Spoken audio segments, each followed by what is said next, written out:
Destruction's Crimson Theater is shot entirely at Jerry Smith's pumpkin farm. Ah, there you are, ghoulies. Here we are once again at Dr. Destruction's Crimson Theater, enjoying pumpkin season to the fullest. Morbida, the Good Witch, is with me once again. Bones, we're having a great time at Jerry Smith's Pumpkin Farm, where you can see all kinds of great things, great displays, and of course, My Haunted Manor, a tribute to the horror and haunted classics of films. And not unlike the movie that we have tonight for you, which is, that's right, I Was a Teenage Frankenstein. Which came first, Teenage Frankenstein or Teenage Werewolf? I think it was the werewolf. Probably, and they probably had the success of that and went on to Teenage Frankenstein. It's a very tragic Frankenstein movie in a lot of ways. It's a very interesting twist. And I always liked that design for the Frankenstein monster because I really thought it looked like something that was sewn and stitched together. Something Mary Shelley envisioned on a wild night at Lord Byron's house. Thematically, Frankenstein just seems to live forever, like the monster. Again and again, sequels and sequels. It's also sort of the theme of the Haunted Manor.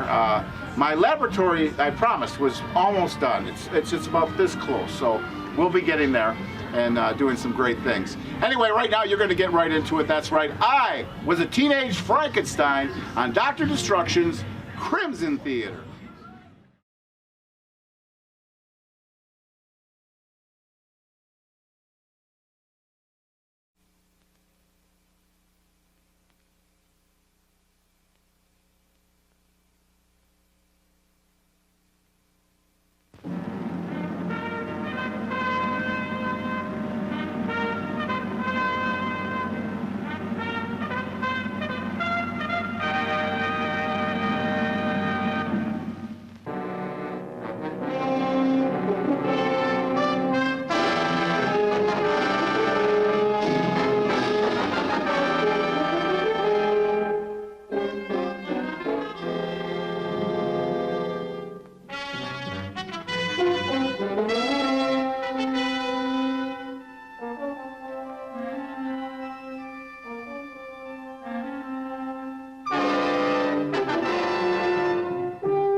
Gentlemen, it's my firm belief that just as we can take the healthy eyes of a condemned criminal after his execution, and with these alien eyes restore sight to a deserving blind man, so also can we successfully transplant other organs and members of the body, attaching and grafting them where needed, even in cases where important arteries and nerve centers have been severed. Professor Frankenstein, how can you ask us to believe such a preposterous theory? I beg your pardon, Dr. Randolph. I said I believe your theory is preposterous. Now, we're all men of science. We know about transplanting eyes and the special factors involved in transferring the cornea. But these other claims of yours, well, they're just beyond the pale of experimental medicine. You seem to forget that the higher purpose of experimental medicine, no matter how extreme, is simply to establish scientific truth. Any student of gross anatomy would refute you. And I still say that dead tissue cannot be reactivated. Why, my own son, a high school sophomore, wouldn't swallow your theory. Dr. Randolph, I think you're being disrespectful. All right, if I am, so I'll apologize. I've listened patiently to your theories through this whole seminar. I haven't missed one session since you were brought from England to be our guest lecturer. Some of your pronouncements are brilliant. But this pet theory of yours, which you've mentioned more than once, I'm sorry, never. Very well, Dr. Randolph. You cling to your skepticism. I'll hold to my beliefs. And someday, very soon possibly, I'll prove them so conclusively that even cynics like you all over the world will be convinced. Well, I think that's all. Good day, gentlemen.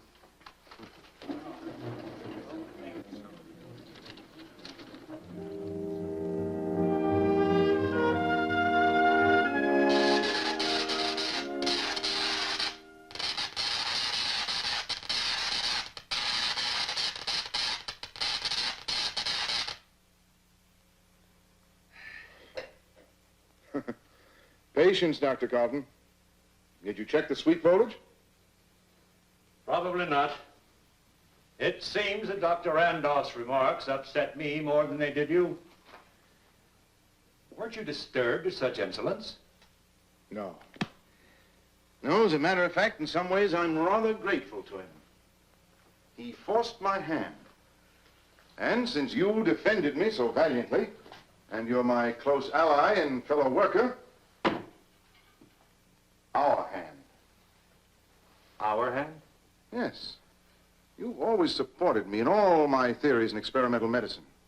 Now you can help me prove them. How? Dr. Carlton, I plan to assemble a human being using parts and organs from different cadavers. You mean take one person's hand and another's leg? Yes, why not? Simply an intelligent adaptation of the principle of selective breeding. After all, if you breed morons, you beget morons. But when brilliant people mate... There are still risks, throwbacks. I eliminate all risks. I'm carrying the principle of selective breeding one step higher. You mean, of course, under the sponsorship of some medical institution? No. On my own. Right here, my own laboratory. You can't be serious. You don't dare. Don't dare. Don't dare. You know, I'm sure that someone spoke those same words and hurled that same challenge at that great ancestor of mine whose name I bear. And believe me, I'm serious.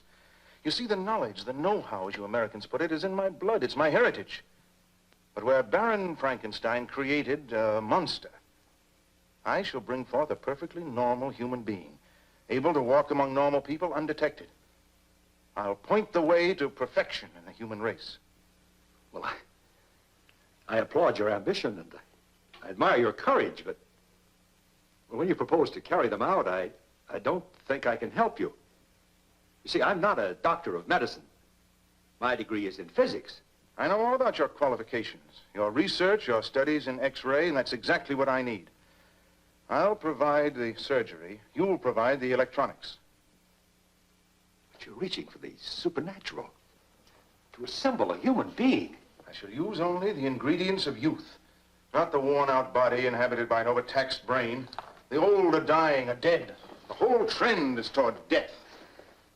But if I'm successful, if I can create out of different parts a youth whom I shall instruct and control, I'll prove that only in youth is there any hope for the salvation of mankind.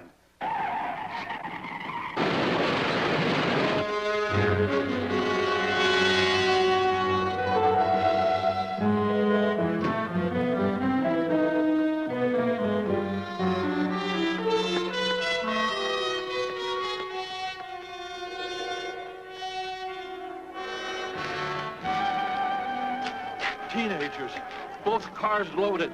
Back from a party, I guess. Head-on collision. What a crash. I was right behind them. Jammed my brakes on as fast as I could.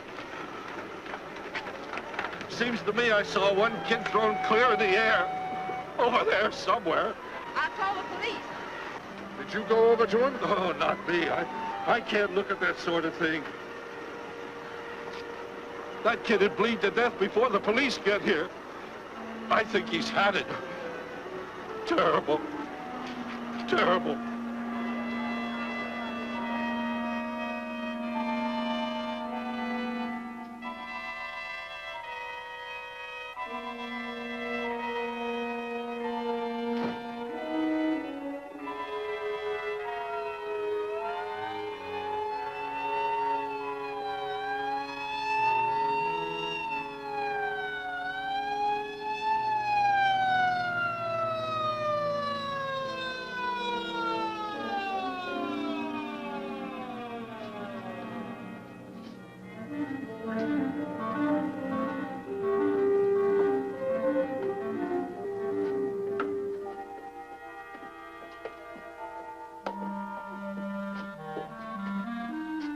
Steady him while I unlock the door.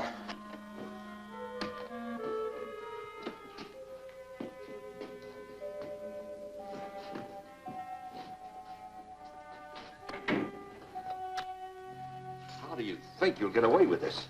Stealing a body. With both cars completely burned in the crash, they won't be able to check. Stop shaking.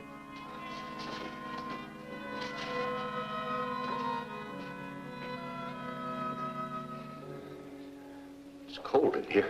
It should be. I keep the temperature of the vaults at 36. Ideal for unembalmed bodies.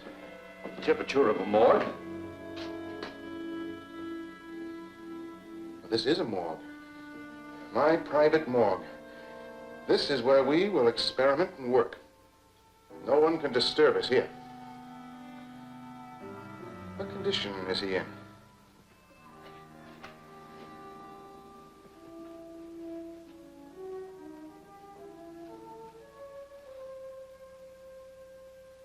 Tell me, what condition is he in?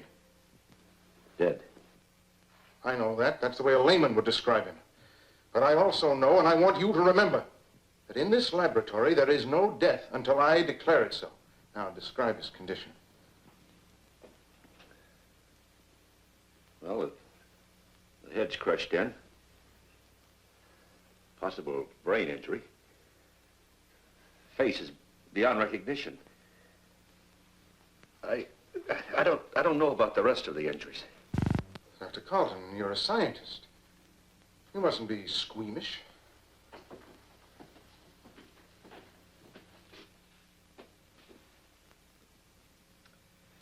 I've seen worse. Anyway, the face is a comparatively simple replacement. If the brain is uninjured. Now, help me store this body for the night. Tomorrow we will begin.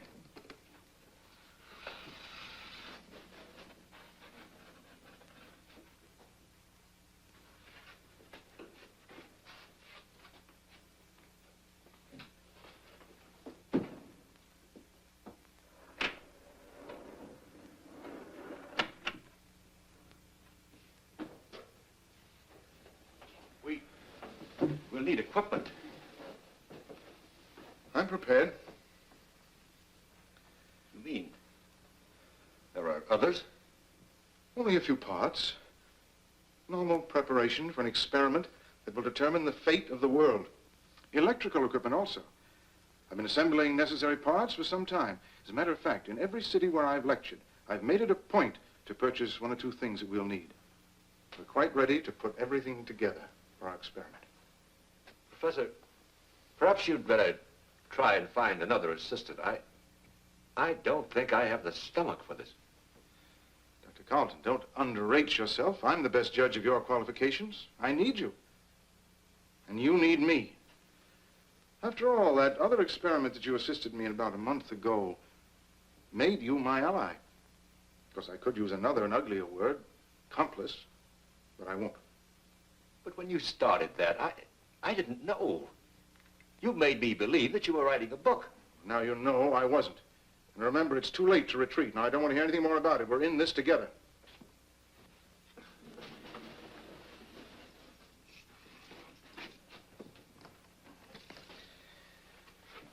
I'll want you to assemble a small synchrotron, something in the 100,000 volt category. After each surgical move, I'll need the advantage of high-velocity X-rays with a penetration of at least 2 inches. Parts are all here. You do as I say, and you will share in the greatest experiment science has ever made. Well, Carlton, I think we'd better go and change our clothes for the party.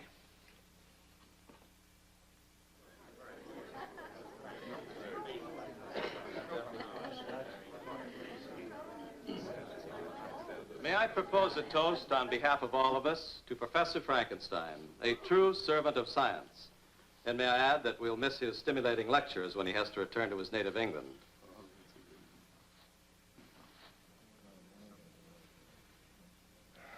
Well, let me thank all of you for listening to my theories and for your unfailing hospitality. I do have to return, as I'm only a guest in your gracious country, but I shall miss you. To all of you. Would you excuse me a moment?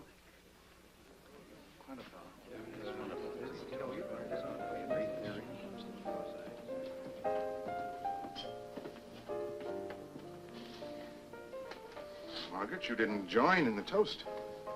Well, I couldn't. It would be saying goodbye. I'm just not up to that yet. You know, there are many things I admire about you. Perhaps your honesty, most of all. You know I'm going to miss you. As your nurse? No, as a devoted friend. That's not enough. Or am I being too honest? You're being true to yourself and your sex. You know perfectly well. Science has proved conclusively that in all forms of life, the female pursues the male. Do you enjoy being pursued? By you, yes, especially when I'm caught. What do you mean? I mean, well, it isn't easy for a scientist to disassociate himself from his work. And that's why I thought that we could work together closely so that soon we might be together. I'd like that. Margaret, in the next 2 months, before my visa expires, I'm going to be engaged in the most important experiment of my life. You could help me enormously, more than I could ever repay, by becoming my assistant. Of course, I realize that would mean you'd have to give up your nursing post at the university hospital. You mean a temporary leave? Why temporary? I'm a man as well as a scientist. When my experiment is completed successfully, we could go back together. If you'll have me. You know, they tell me the Queen Mary's an ideal setting for a honeymoon. Oh, darling. Of course I accept. I want you to keep all disturbing factors away from me. Answer phone calls, mails, put off visitors, interviewers' requests for articles and periodicals and so forth, and postpone all my appointments. I want to see no one but my associate, Dr. Carlton. And of course you. I'll be the best watchdog you ever had. Of course, I'll have to give up my room at the hospital. Well, I suggest you move in here. You could have a wing to yourself, and Mrs. Dietrich, the housekeeper, would be the chaperone. If we feel we need one. Sounds wonderful. I'll move in tomorrow.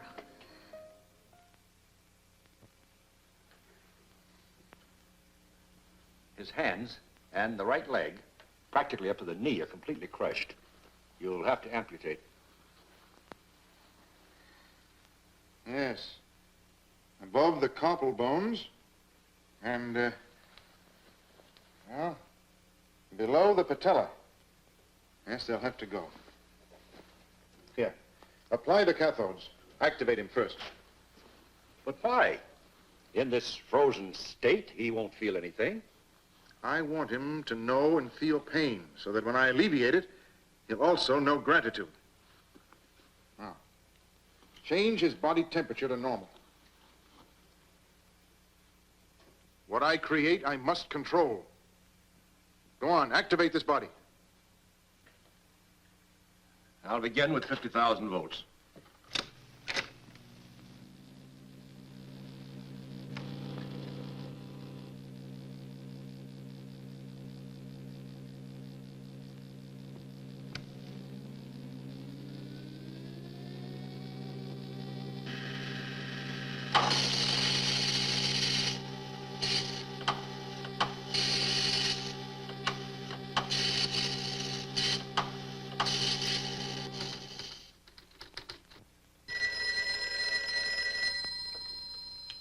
Professor Frankenstein's residence.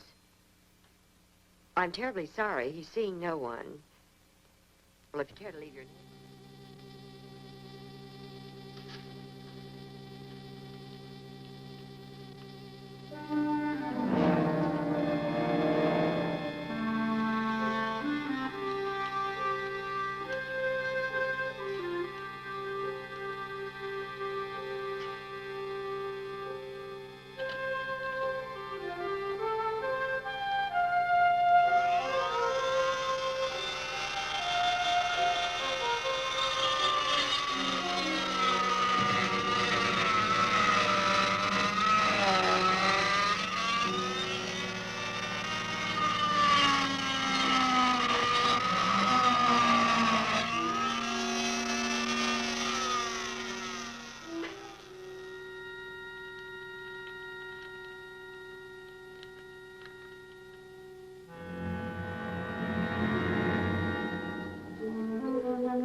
Later, I'll give him a transfusion. I'll select the blood myself. How are you going to dispose of those? You can't bury them or burn them. There's always danger of discovery. I'm not aware of that, Doctor. I provided for this emergency, too.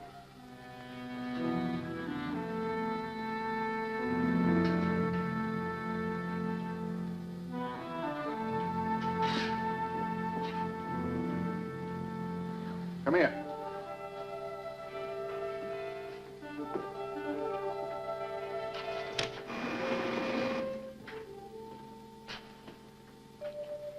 I have a very interesting final resting place for bones and tissues I'll never need.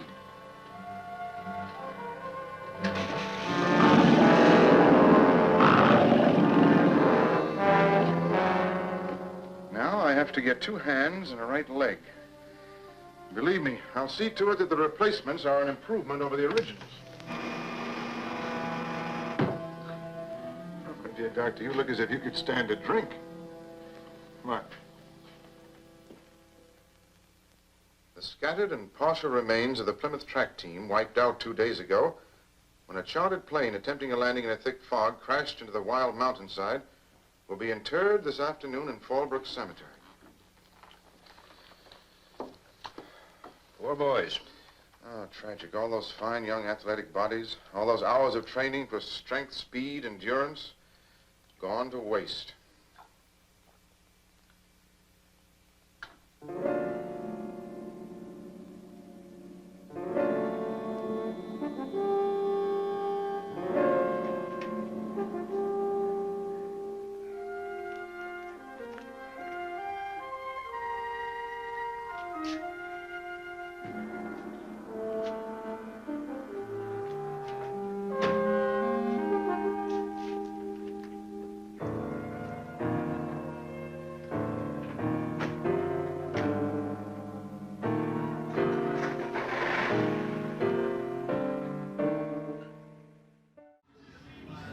There you are, ghoulies. I hope you're enjoying tonight's horrifying melodrama. That's right, Teenage Frankenstein, as much as I am.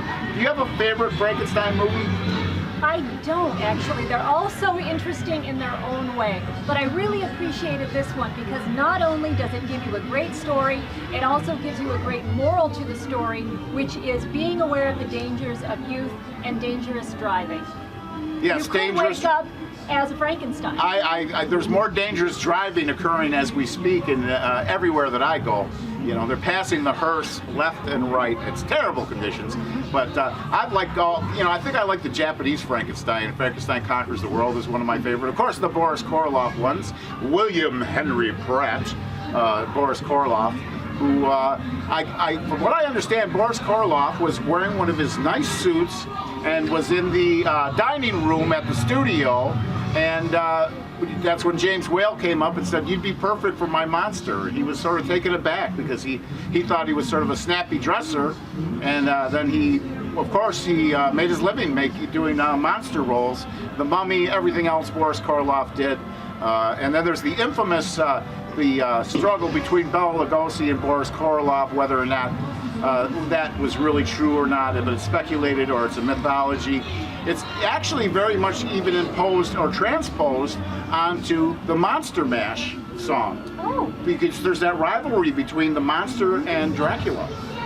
He opened the lid and shook his fist and said, "Whatever happened to my Transylvania twist?" And there you go. Even ended up in a silly song. The Frankenstein legacy continues, and this film is another great one. Now, come and check us out at Cherry Smith Pumpkin Farm. We're here. Haunted Manor is open 7 days a week, and we'll be here for you. But right now, you got to get back into it. I was a Teenage Frankenstein on Dr. Destruction's Crimson Theater.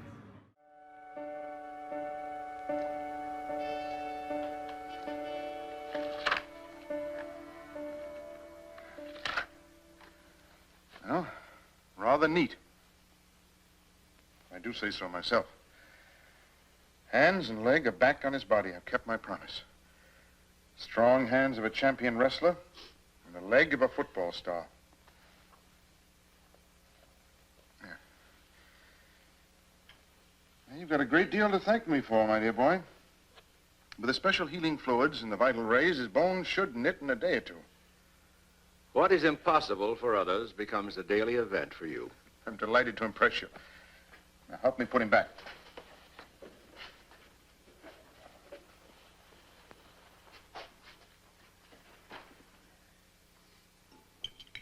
My, that was a nice dinner. It's excellent roast. Didn't you think so, Margaret? I don't enjoy food the way you do. Maybe you need a little more exercise. The doctor and I work so hard, we're ravenous. Will you excuse us, my dear? I have some voluminous notes to complete. What's the matter? You're sulking. Good night, Margaret. Good night. Well, how do you think I feel being left alone all day? And in the evening, you either lock yourself in your laboratory with your experiment or you spend hours in your study writing up your notes. It's not much fun for me. Oh, you know, I hate to upset you. Well, I plead guilty, Margaret. I have neglected you. There just seems to be more and more work to be done. The pure, clear flame of science, as Huxley put it, is a hard taskmaster. But tonight, I'll put it behind me. Tonight, I'm yours to command. Now, what would you like to do? Anything, just to get out, to be with you, alone. A cinema? Or a drive. That's it. A nice, long drive. We can talk. And make plans. And relax.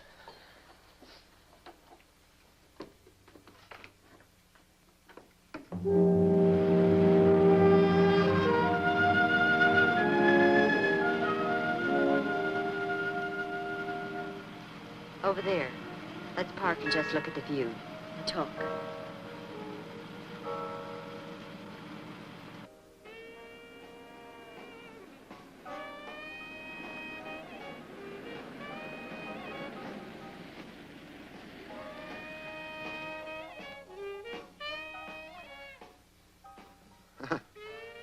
Seems like others have the same idea. They come up here for some quiet necking. It's a lover's lane. Oh, that's interesting. Sort of a private preserve for teenagers, huh? I suppose as adults, we're lucky to find a parking space. But we'll turn on the radio and do what the teenagers do. They tell me it's loads of fun.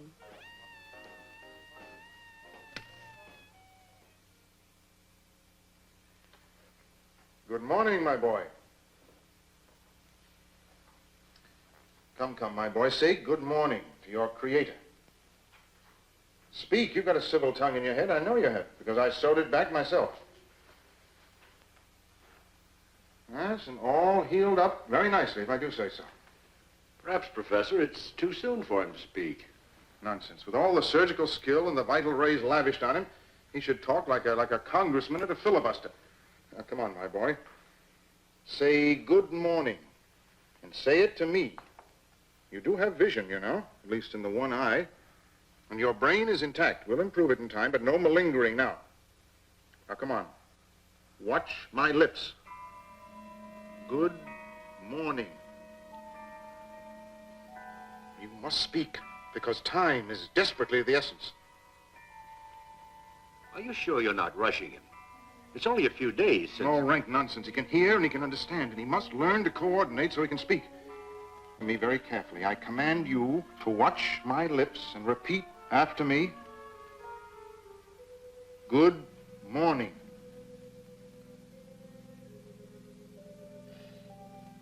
Good morning. Well, my boy, you'll be chattering like a magpie. But believe me, you'll be making more sense. I'll see to that. Ah, you see, persistence has its rewards.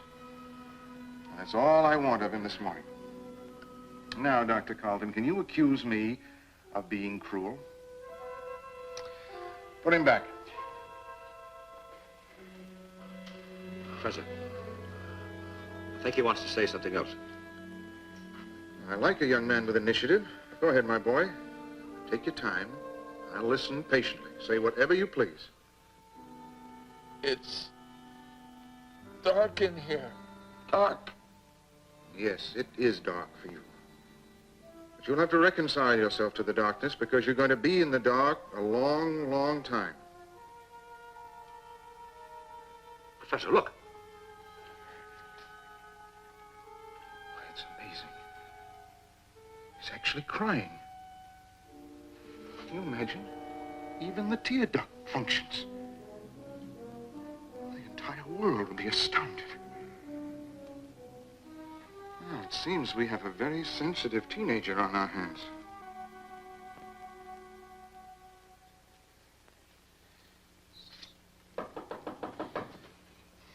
Come in.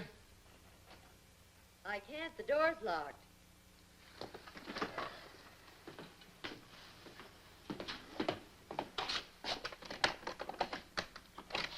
Yes, dear, what is it? Well, aren't you going to let me in? It's your fiancé, not the police. Of course, come on in. I'm sorry, but I just can't be interrupted. However, now that you're here... Well, if you're in a cross mood, perhaps I'd better wait. Oh, no. Come on now. Well, I want to talk to you. Even though the wedding is informal, plans have to be made. Details have to be worked out. The minister, the church, the guests. A girl doesn't get married every day. After all, this is the most important event of my life. I know, but I can't discuss it now. I've got too much work to do. Right now, the most important event in my life is my experiment. You don't have to tell me that. I've never seen such an example of devotion. By the way, dear, what is your experiment? Until I'm successful, it's a deep secret. Even from your future wife? Even from my future wife. When the right time comes, you'll be the first to know. Well, if you won't tell me, I might have ways of finding out for myself. Such as? What ways? Tell me! Answer me!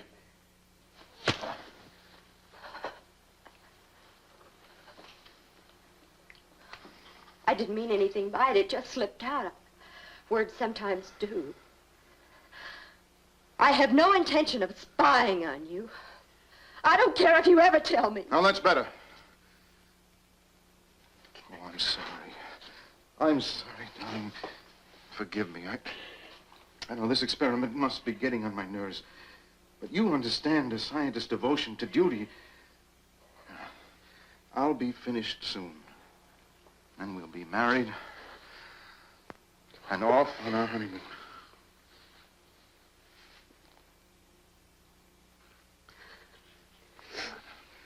Let me dry those tears. You forgive me? Yes, of course. I'll leave you to your work now. I won't interrupt you again. Good. Oh, by the way, Dr. Carlton and I will be leaving in 10 minutes. We have some extensive purchases to make this afternoon. Will you delay all inquiries by saying that I'll be out of town for 3 days? I must have 72 hours of uninterrupted work. Of course, darling. I'll go back to my kennel quietly and be the best watchdog you ever had.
Gee, lady, you must have an old-fashioned trunk.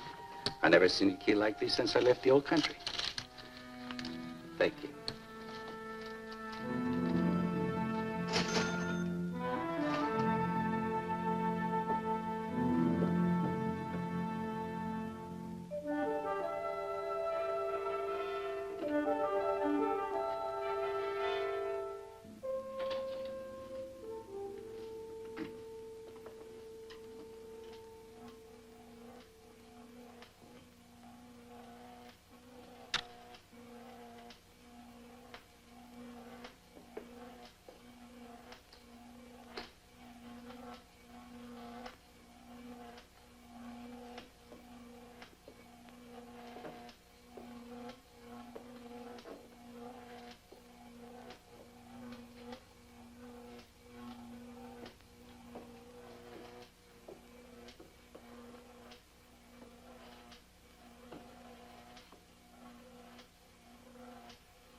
come, my boy.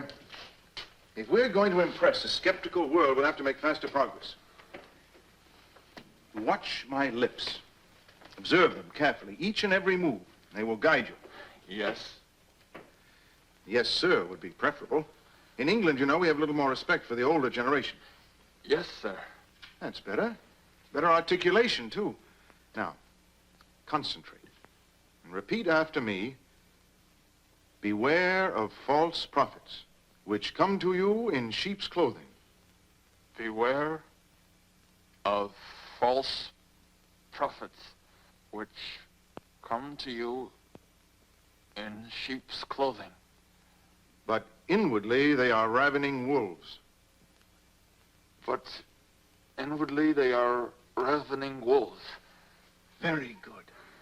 I knew that a young mind would respond better than an old one. Now, that's all the mental work for today. Our main concern is with your physique.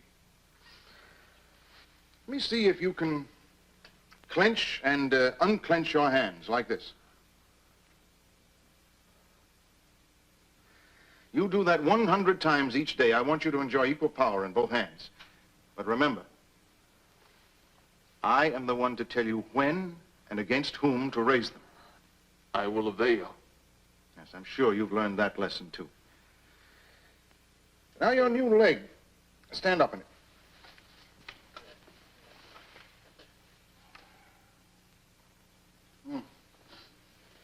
It's quite satisfactory. Sit down. I want you to exercise that leg, too, the way I showed you. Understand? It's very important to keep the blood flowing smoothly in order to ensure proper circulation. Professor, I think he needs some supplementary nourishment. Yes, I prepared some special vitamins. I'll give them to you. I'm going to leave you with Dr. Carlton now. He'll give you some electrical treatments and feed you. You do as he tells you.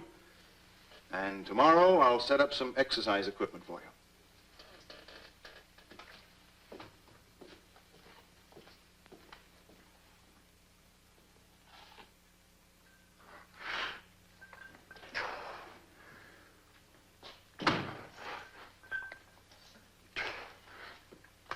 Excellent, my dear boy. Excellent. Your new hands are getting stronger every day. Well, you can rest now. You know, with your remarkable mental and physical progress, and of course your obedience to me, you've made me very happy. Someday you and I are going to astound the world.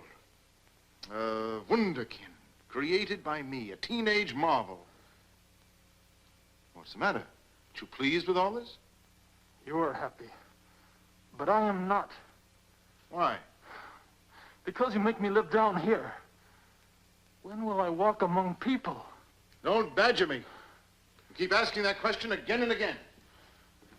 You will walk among people when I feel the time is right. When will that be? Never?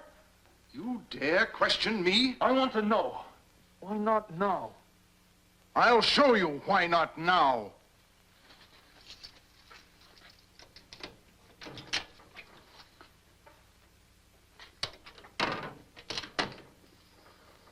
Turn around.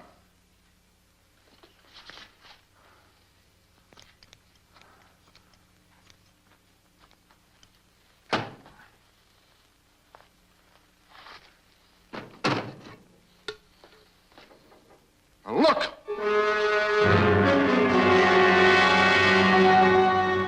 Now you know.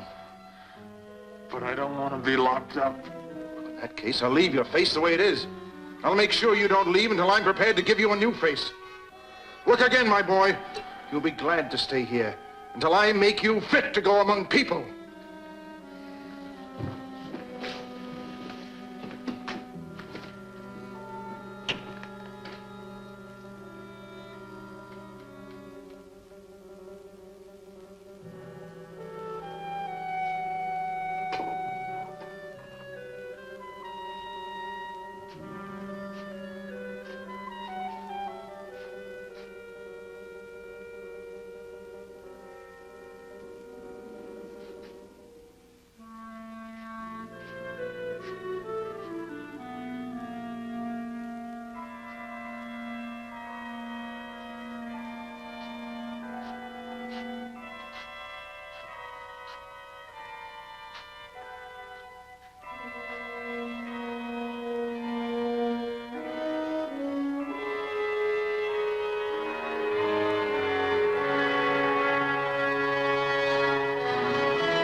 my eyes. He was nearly 7 foot tall.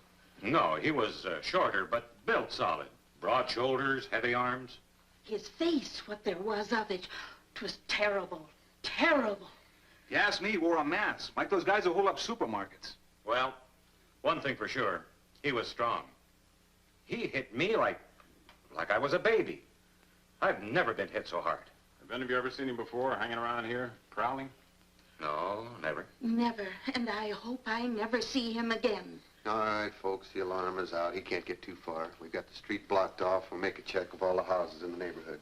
Now, why don't you all go back to bed and get some sleep? Now, be on the safe side. Make sure all your doors and windows are locked.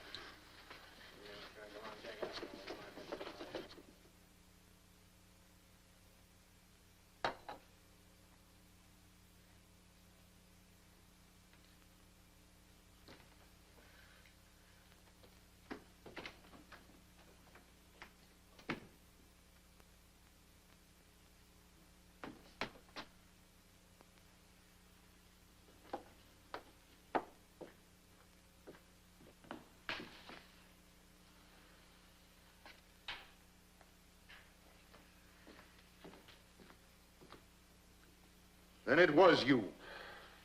I had to get out. I wanted to see people. But they saw you. Yeah, Now you know the truth.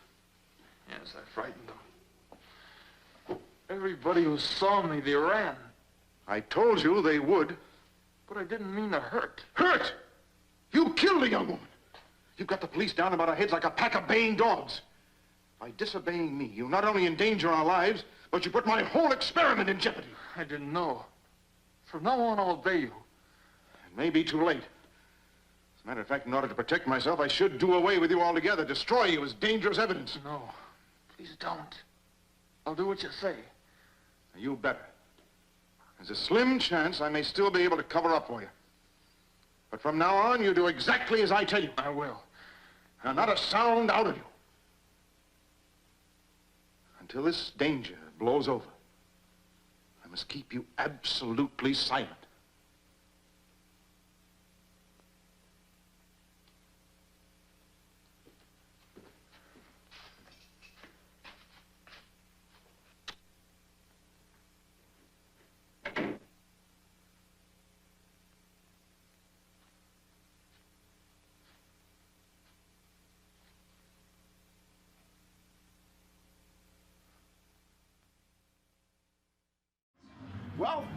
Well, Frankenstein's monster, in a way, has a new production coming out, but in the guise of Herman Munster. In the new Munsters movie made by Rob Zombie, supposed to be coming out very soon. I can't wait. With Daniel Roebuck, I had interviewed him on the radio show. Sounds great. Sounds like it's going to be a great cast. I'm looking forward to it. I know a lot of people they're dissing Rob and his movie and him casting his wife in the film, all his films. But I don't really have a problem with that. So I just think it's some sort of, it's just some people jumping on the bandwagon kind of a thing.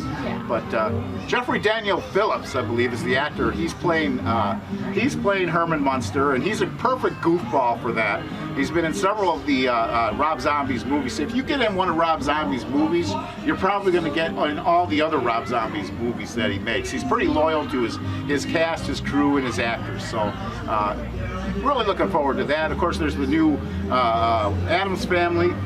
Wednesday is a show. That's done by Tim Burton. So you have Tim Burton doing the Addams Family and Rob Zombie doing the Munsters. I don't think you got anything to complain about. I think that's a pretty cool October season. And if you like the witchcraft, there is another Hocus Pocus movie coming out, which is amazing, right? I can't wait.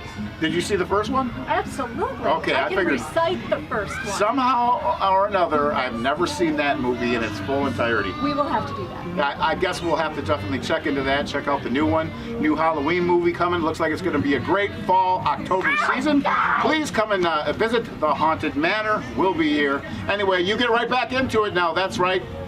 I was a teenage Frankenstein on Dr. Destruction's Crimson Theater.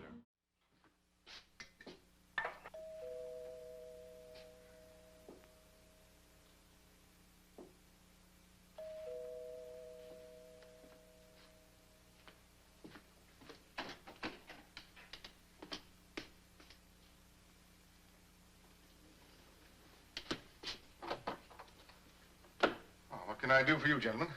Sergeant Burns. This is Sergeant McAfee, homicide. May I have your name, please, sir? Professor Frankenstein. Just making a house-to-house checkup. Oh, of course. Won't you gentlemen come in? We won't take up much of your time. It's about this fiend that's operating in this neighborhood. Yes, I know. I've read the newspapers. Dreadful. Tell me, Professor, have you heard or seen anything of a prowler or a peeping Tom? No, I'm afraid I have nothing to report. At least on this front, all quiet. Well, if you hear or see anything of a suspicious nature... I'll notify you at once.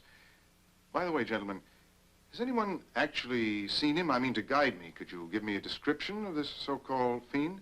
Well, that's just it. 6 people see a suspect, and you get 6 different descriptions. Well, that's a human failing.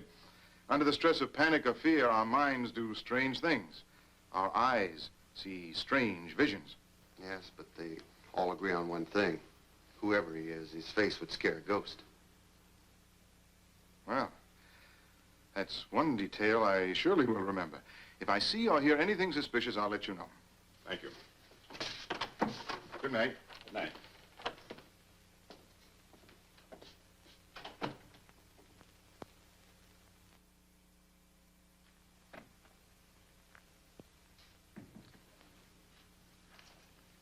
Margaret, who is this man? Oh, darling, this is Mr. Saxton. He's from a jewelry company. Saxton and Sons. We're the oldest firm. What's he doing here? Well, I asked him to come. With the big day drawing close. Come on, dear. I need your help to select an engagement ring and a wedding band. We have some excellent sets, sir. Won't take but a moment to show them to you. Now, that 3-carat square cut, without a flaw, the one your fiancé is wearing, with wedding ring to match, we call that set Joy in Mayfair. Why, all the very best people are buying it. I don't care what the best people are buying. Beauty calls to beauty, and your pretty fiancé should have the very best. Don't you tell me what my fiancé should or should not have. Get out.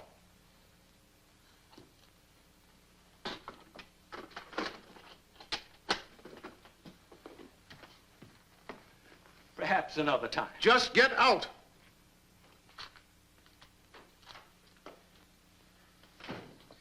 Now, Margaret, I suppose to make me feel guilty, you're going to burst into tears. I'm too furious to cry. You know I gave strict orders not to be interrupted. And today of all days, when I've already lost precious time. I thought the great man could spare his fiancée a few moments. And you know I do not allow strangers in this house. Well, he's nothing but a harmless salesman. He didn't come in here with a tape measure or a magnifying glass and fingerprint powder. I don't care. I don't want any strangers in this house. Why? Are you hiding something? What do you mean by that? I mean that I know you are hiding something. You explain yourself. I don't know what you're trying to prove or how, but I saw your great scientific experiment. I saw your monster. You actually saw him?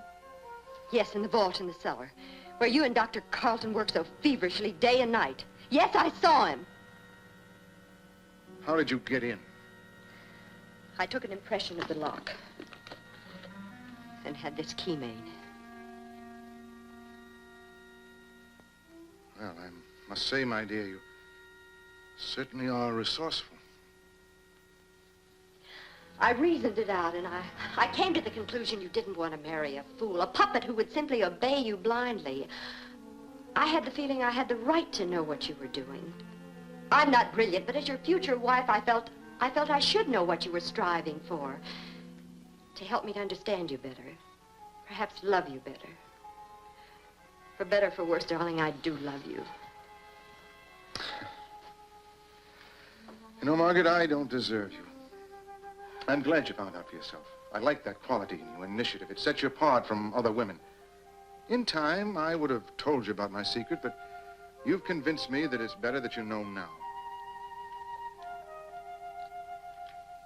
Don't worry, darling. Your secret's safe. Now 2 of us are guarding it. How well you put it. I'm not worried. I trust you more than any human being in the world. I can't tell you yet just what the master plan is for what you call the monster. Perhaps if I'd known, he wouldn't have frightened me. Well, he won't anymore. You must think of him as a creation of science, like a machine. Now, you wouldn't be afraid of a machine, would you? No, of course not. In the meantime, I think we should both be grateful to the monster. If possible, he's brought us even closer together. I love you. don't need to tell you how I feel about you. Oh, I'm ashamed of myself. My bad manners, my lack of consideration for you. Here you are, darling. Now, you take this down to the jeweler and buy that matched set. What was it called? Joy in Mayfair? You just fill in the amount. And tonight at dinner, I want to see you wearing the engagement ring. All right, darling. Oh, do you still want me to keep the key to the vault? Well, of course you keep it. Just another proof of my trust.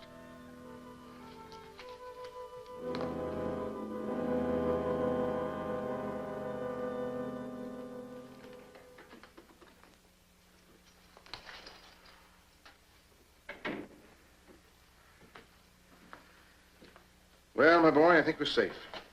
The storm is blown over. You're very lucky. 2 or 3 days and the police have other crimes to think about. What are you brooding about? Keep thinking of the day when I can go out and be among people, and they won't run away from me.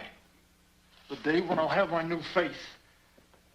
Well, actually, I was planning to begin on that tomorrow. You were? Please do. Please. Unfortunately, someone has interfered with our plans. Who? Tell me who. A woman. A young woman who works for me. The one I saw? Yes. Yeah, she sneaked in here against my express orders. You know, I gave those orders because I was thinking of your welfare entirely. By the way, did she say anything to you? No.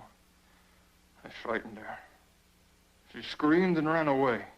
That's just what I was afraid of. What will she do? I've done my best to protect you. But now she threatens to go to the authorities. Tell them. They'll tie you in with a murder, of course. Then they'll come and get you and take you away. Probably they'll destroy you. And you'll never have a new face. She would do all that? Yes. Unless we stop her. We must stop her. I agree. How? If you'll do exactly as I tell you.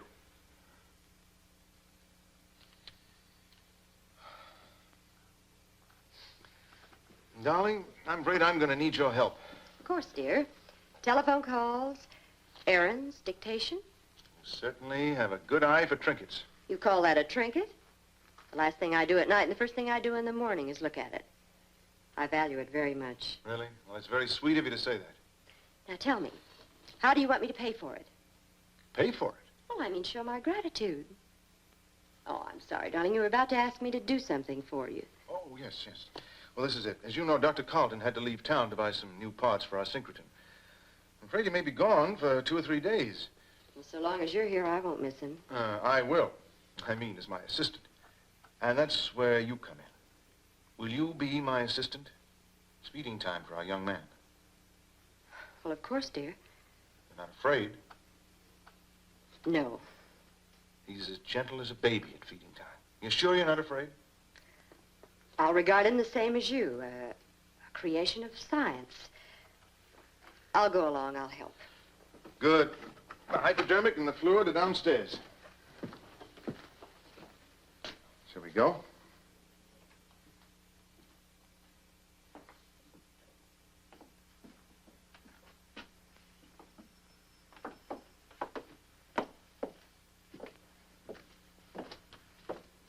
Go ahead, my dear. You open the door. Use your own key, the one you so ingeniously had made.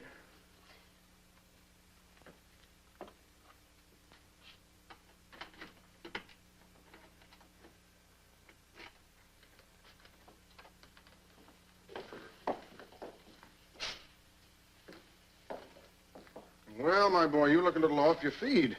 But I'll wager we'll soon change that, eh, Margaret? Would you get the hypodermic here? It's right there. It's sterile. Sit down, Margaret. Now, we have to find just the right spot at the vein.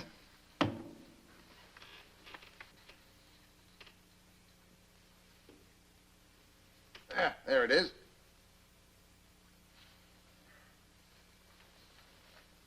Don't worry, I won't hurt you.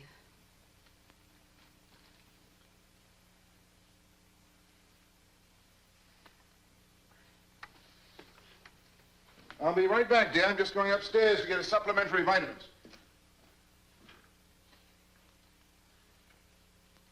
You hurt me. But I also fed you. There, it's all over. You want to hurt me.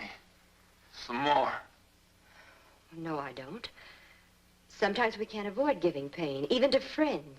You're not my friend. But yes, I am. You only say that, but you're not. You want to see me killed. No, I don't.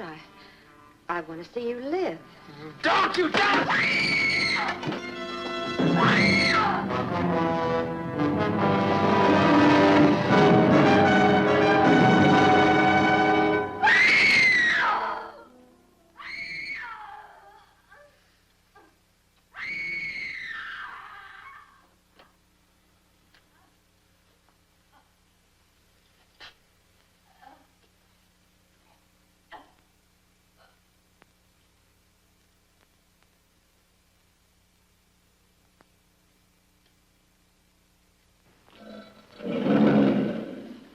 Poor Margaret. You've done your work well. You've earned your reward. My new face? Exactly. Tonight, I'm going to lead you out of this darkness. We'll go among people. Discreetly, of course. You'll be able to pick the face that pleases you. Then it will be yours.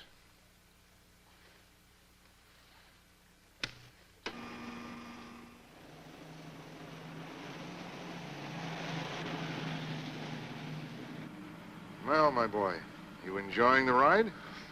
Night air is stimulating, isn't it? I like to breathe, but I'm afraid to be in a car. Well, that's natural. You were killed in one. The memory of that crash was embedded in your brain. Will I always be afraid? No, you'll get over it. You're young. And after I've grafted on your new face, life for you will really begin. You mean that after you give me another face? New impressions will crowd in, one on top of the other. Life will become fresh and exciting.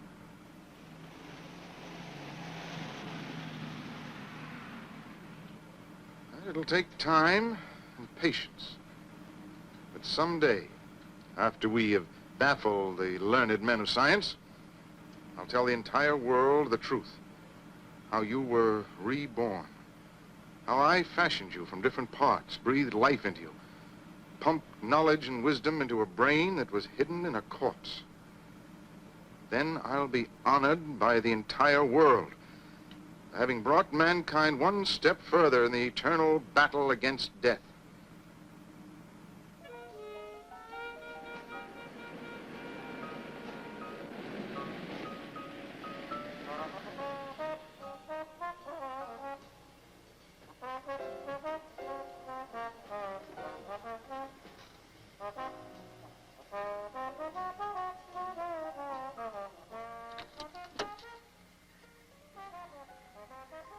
Saw that young man's face?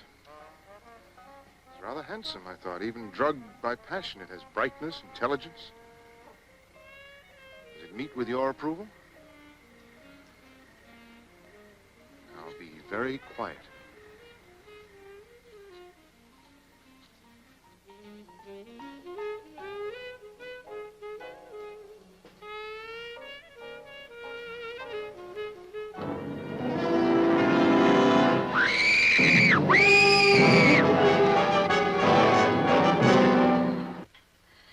The doctor gave strict orders that she mustn't be disturbed. Well, maybe you can help us. Just tell us what she told you when she got home. She couldn't say very much. Every word was agony. Just that she suddenly saw this monster, this unknown thing through the car window. He had only one eye and not much face. And he just looked at Bob. Then she screamed and fainted. She heard no more, saw no struggle? When she came to, Bob was gone. The keys were still in the ignition. How she was able to drive home, I'll never know. But she stumbled in, panicked, and screamed until the doctor gave her a sedative. Well, has she said anything since? Only the boy's name. She keeps moaning, Bob, Bob. the one who did this, you think it's the same as... Well, maybe this time it's just a hoax. Could be some school kids getting in charge out of scaring people, or maybe a jealous rival. Did she have many boyfriends? She was seeing Bob pretty steadily. He was her first date. Well, did he have any enemies? Not that I know of. He's popular in school. He's a quiet boy. Lives with his aunt. We know we've spoken to her. What will you do? Well, we'll go over the car and check the place, and as soon as we find something, we'll let you know. He may turn up himself any time and tell you it was all a practical joke. I hope so. I certainly hope so. Is this Bob? Yes. Arlene took it in our backyard. Yeah, good-looking boy. Quite handsome.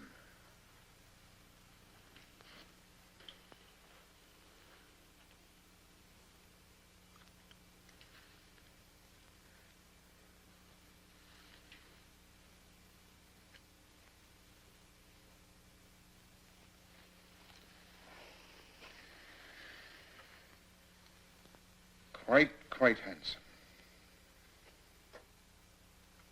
Here, my boy.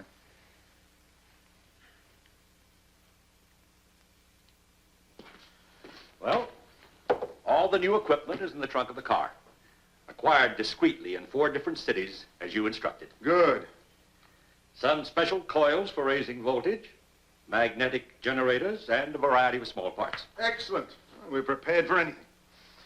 Now, as a small reward, let me pour you some of this sherry. It's really quite exceptional. Superbly dry.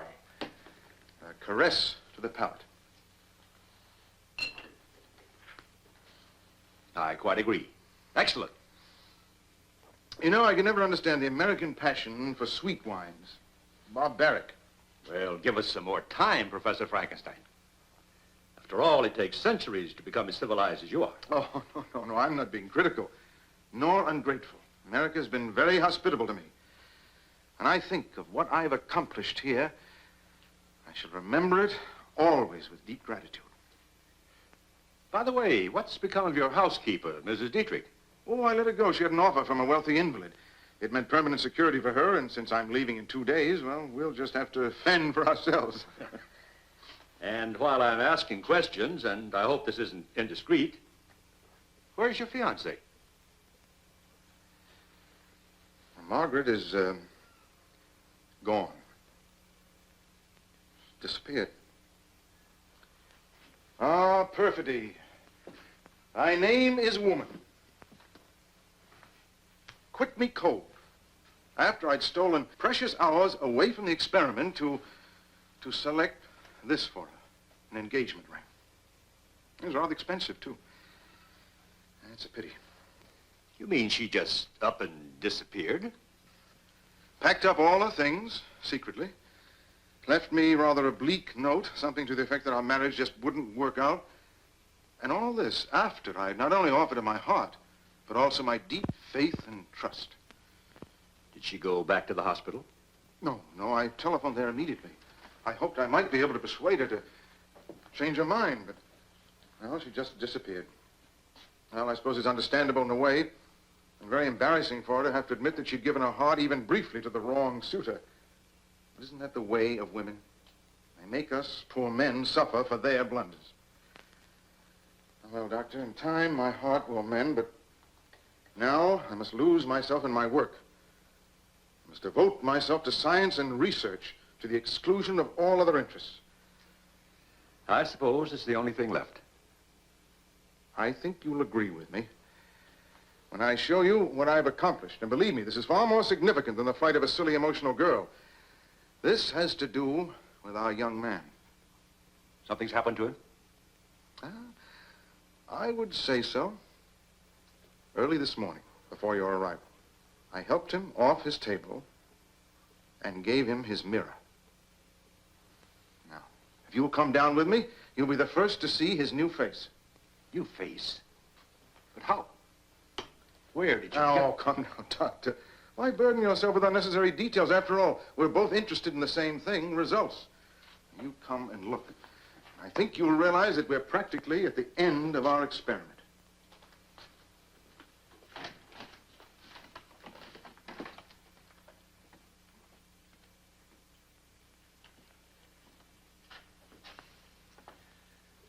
Show Dr. Carlton your new face.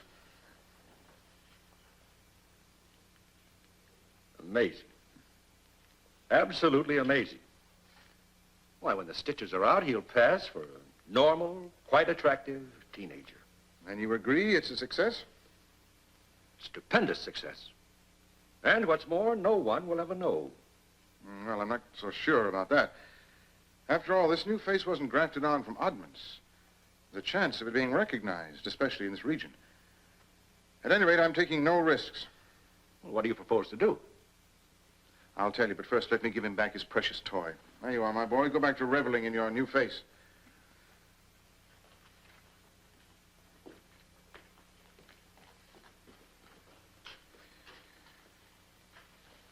I'll tell you what my plans are. Actually, our plans. We're going to take him to England. It'll be much safer to launch him there. But how? You need a passport, identity, a name, and assuming that you can safely prove all those, you can't keep him locked up in the cabin for the whole voyage. And after we land, customs, immigration, well, we'll come up against all kinds of questioning authorities. How you do run ahead, my dear Carlton. How you do run ahead. Those packing cases over there are stamped electrical apparatus. Actually, that's what they will contain. The parts you just purchased and the rest that we dismantle. They seem large enough. Larger. Each one of those cases has a false bottom. I don't think I quite understand. I assembled him, didn't I? I disassemble him here, preserve the parts, and later, in England, I reconstruct him. In my London laboratory, I have the same facilities, the same equipment, and the same assistant, you. Can't do that. It's too inhuman. It can't be a part of such a fiendish plan. You can and you will. You've got no choice. And actually, there's no time to be lost.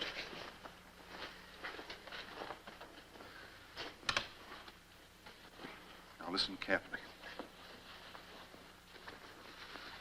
I'm going to place him on the operating table, ostensibly to remove the stitches in his new face. You'll see he'll be like a little lamb, consent to anything as long as it improves his countenance. Only this time, I'm going to strap him down very firmly. I'll explain that it's necessary to ensure no distortions to his features. I'll tell him the slightest move may jeopardize his precious new face. I assure you he'll cooperate like an angel. After I've got him strapped down, I want you to inject a double quantity of sodium pentothal. And then he'll feel nothing. My dear Dr. Carlton, in 3 days, you and I will be walking the deck of the Queen Mary, enjoying the ocean breezes, the company of charming passengers, and relishing the holiday we so justly deserve. Go ahead. Prepare for the operation and get the hypodermic ready.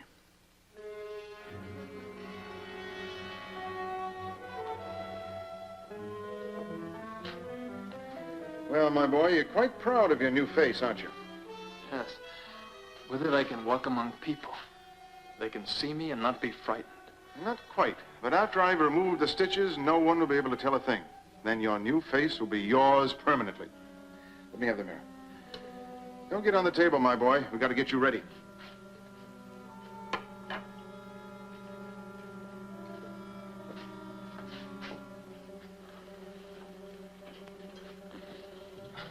This won't take long.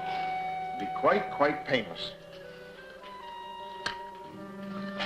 It won't hurt. Believe me.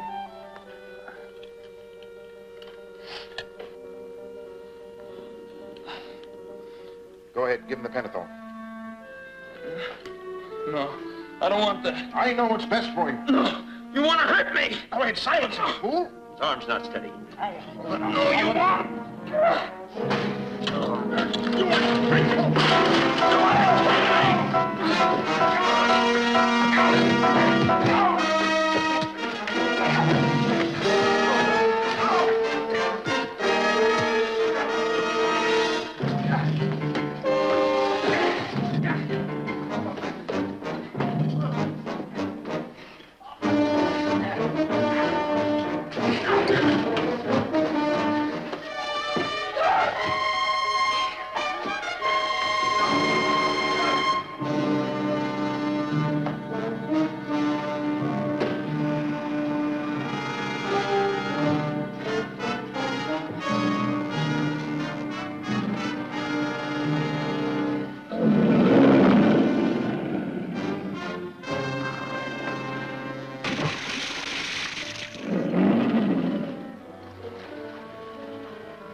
it's not too late.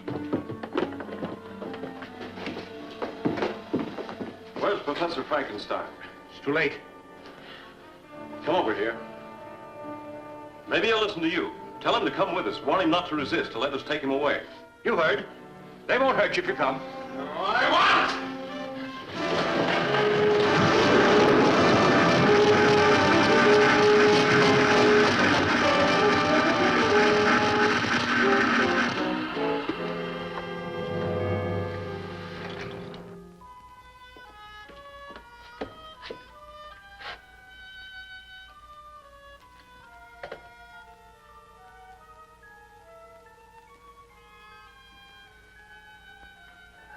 I'll never forget his face after the accident. Never.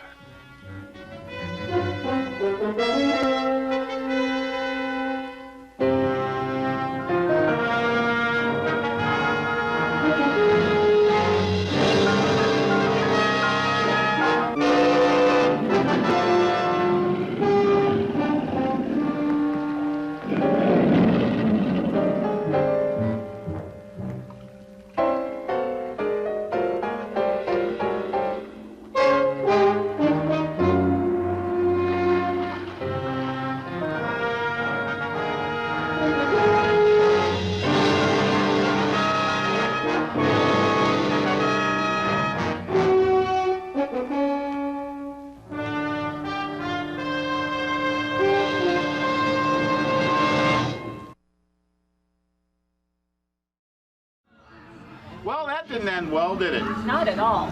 Well, tragedy has its place in Frankenstein films. As a matter of fact, when Nick Adams was working with Boris Karloff on the set of the movie Die Monster Die, I don't know why that rings a bell, but when they were working on the movie together, Nick Adams was asking Boris Karloff some tips on being in a Frankenstein film because he was going to Japan to film Frankenstein Conquers the World.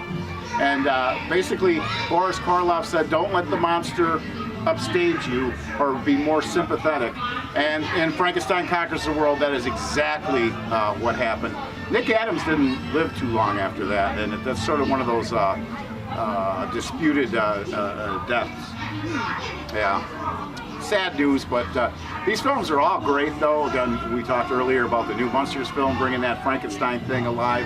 I think there always will be a Frankenstein movie. Now, Robert De Niro as Frankenstein, that just didn't work for me. That just didn't cut. Have you seen that one? I have not, but I couldn't imagine. Nah, skip it. Italian accent. Yeah, I just keep thinking, seeing Frankenstein saying, what, you looking at me? Yeah, and then there's this whole long scene of a stitched up Robert De Niro, naked, falling down in some kind of embryonic fluid. It's disgusting. I don't know. Probably one of the worst Frankenstein movies I've ever seen. And there are some real stinkers out there.